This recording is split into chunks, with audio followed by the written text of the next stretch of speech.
Hello, I'm Certified Financial Planner Chris Cooper. Many of you may have questions about how you're going to finance a college education, either for yourselves or for your children. One of the problems that we've ran into, and we started seeing a lot of press on this in recent years, is the amount of student loan debt that many people may have.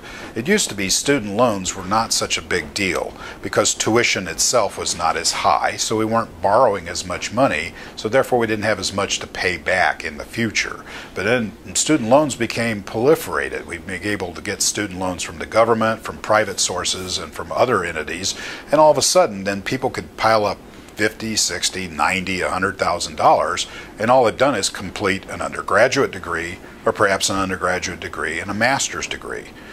Where is it that we draw the line to say enough debt is enough debt? We know that lawyers and doctors, for example, if they have to borrow all the money to go through school, may come out with more than $200,000 to $300,000 of debt.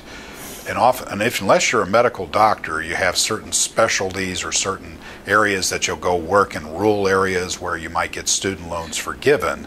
Most of the rest of us are going to be paying those student loans back. And here are some things you need to be thinking about. First of all, student loans rarely ever get discharged in a bankruptcy.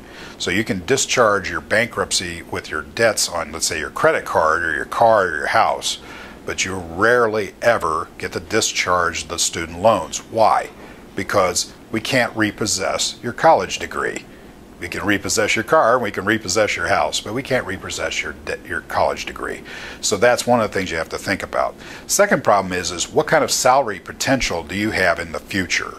Many people like to think of a rule of thumb, whereas they should take on no more debt than the amount of salary they're going to make in the first year they come out of school, in the first job they get with their degree. Now the problem with that rule of thumb, though, is not all college degrees lead specifically to a job. For example, you get a degree in teaching or education, yes, you get a job as a teacher. But many of us look at taking liberal arts educations or science educations. There may not be clear career paths for that, or our career path may be to send us on to graduate school, master's degrees, doctoral degrees, professional degrees such as law and medicine. Those are other types of things to consider. But here's where I say you need to think about this is, can you find a different way of financing college without taking on debt? Can you go to college slower? Instead of trying to go through 4 years of school all at once, how about going to school over a 6-year period or an 8-year period?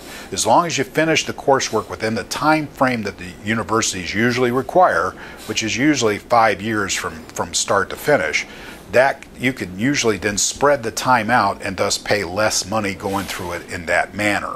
But in a different way, though, be careful with student debt. We no longer have subsidized student loans for going to graduate schools, so that's been taken out as of July of this year. So those are stuff we have to think about. Can we find different ways of financing this? One is you might want to look toward is your employer. Your employer may be willing to pay for college in exchange for you taking lower wages as you go through your work time.